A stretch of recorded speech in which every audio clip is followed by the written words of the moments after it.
দেবিদ্বারে either মাদক থাকবে নাহলে থানা থাকবে। ব্যাপারটা বুঝতে পারছেন কিনা?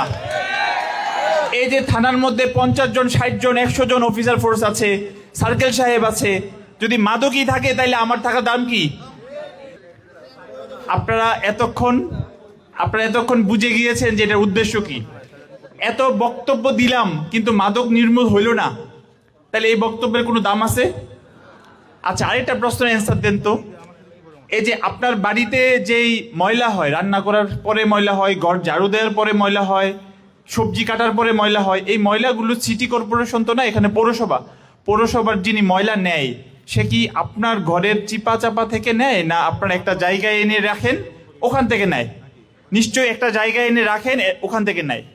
তাহলে এই একইভাবে যদি আমি চিন্তা করি যে আপনার যেই এই দেবিদ্বার উপজেলায় যতজন মাদক সেবী, মাদক ব্যবসায়ী, মাদক সাপ্লায়ার যারা আছে, তারা হচ্ছে সমাজের জন্য একটা আবর্জনা, ঠিক কিনা?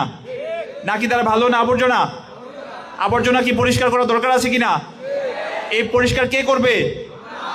নাকি আমরা? নাকি পুলিশ করবে? নাকি ইউনো সাহেব করবে?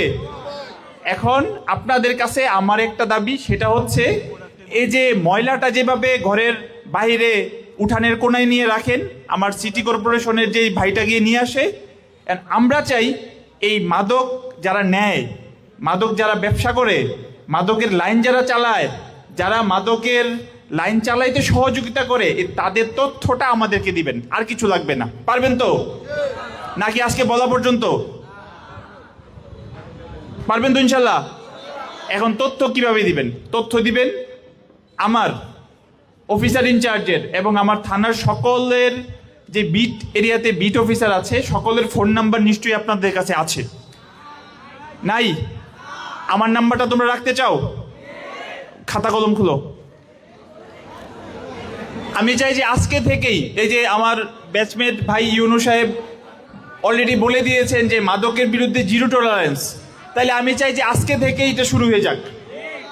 আর আমরা গত এক বছরের আমি ডেটা নিয়ে আসছি, এখন আমি বলতে পারবো যে কোন কোন মাসে আমি কয়জনকে গ্রেপ্তার করেছি, কোন মাসে কয়জনকে গ্রেপ্তার করেছি। এই 6 মাসে অলরেডি আমরা মোবাইল কোর্ট সহ, যে ভাইদের সহযোগিতায় মোবাইল কোর্ট সহ আমরা 100-র উপরে অ্যারেস্ট করেছি।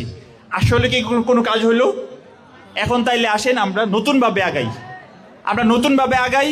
দেবিদ্বারে আইদার মাদক থাকবে নাহলে থানা থাকবে। ব্যাপারটা বুঝতে পারছেন কিনা? এই যে থানার মধ্যে 50 জন 60 জন 100 জন অফিসার ফোর্স আছে, সার্কেল সাহেব আছে, যদি মাদকই থাকে তাহলে আমার থাকার দাম কি? নাকি? আচ্ছা, আমার ফোন নাম্বারটা বলছি, 01320 এই নাম্বারে হোয়াটসঅ্যাপে মোবাইলের মেসেজে অথবা ফোন দিয়ে তথ্য দিবে। যে কোনো তথ্য দিলে সাথে সাথে অ্যাকশনে যাব এবং যে তথ্যদাতা তার নামও জিজ্ঞেস করব না, ঠিক আছে না?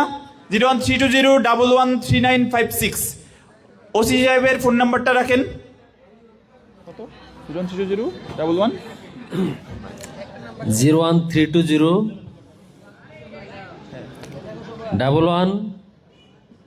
01320 আবার বলতেছি 01320 লিখছো? ওকে, ঠিক আছে, থ্যাংক ইউ। আচ্ছা, এখন আরেকটা হইতে পারে, আমাদের ওই পাশ থেকে অনেকেই শুনতেছে, এখন এমন হইতে পারে যে আপনি হোয়াটসঅ্যাপ ব্যবহার করেন না, ফোনে কল দিলে একটু সন্দেহ থেকে যায়, স্যার হয়তো আমাকে বলছে, স্যার বলবে না, কিন্তু যদি বলে দেয়, তাইলে আমরা থানায় একটা অভিযোগ বক্সের ব্যবস্থা করেছি। একটা কাঠের একটা অভিযোগ বক্সের ব্যবস্থা হয়েছে থানায়, ওয়ালের সাথে লাগানো আছে, আজকে লেগে যাবে। আপনারা গোপনে একটা খামের মধ্যে করে মাদক ব্যবসায়ীর নাম, বাবার নাম, তার ঠিকানাটা লিখে বক্সে ফেলে দিয়ে যাবেন। পারবেন তো? আজকে যে বলছেন, আমি কিন্তু দেখবো যে 5 দিন 7 দিন পরে আসলে ঘটনাটা থাকে কিনা, না বলা পর্যন্তই। আচ্ছা, আমাদের এসপি স্যারের নির্দেশনা হচ্ছে কুমিল্লা জেলার 193টি ইউনিয়ন, 17টি পৌরসভা এবং 1টি সিটি কর্পোরেশন, প্রত্যেকটি ওয়ার্ড সহ আমরা সকল জায়গায় আমরা এই র্যালি এবং সমাবেশ করার মাধ্যমে একদিন সমাবেশ, তার পরের দিন অভিযান, বুঝতে পারছেন কি না? আজকে কি বার? আজকে হচ্ছে রবিবার। তাইলে পরের দিন সোমবারে আমাদের বিশেষ অভিযান চলবে। এরপরে আমরা আরেকটা র্যালি করব, এর পরের দিন অভিযান করব। ঠিক আছে? আমরা চাই যে আমরা শুধু বকাউল্লাহ হব না, আমরা করেও দেখাবো।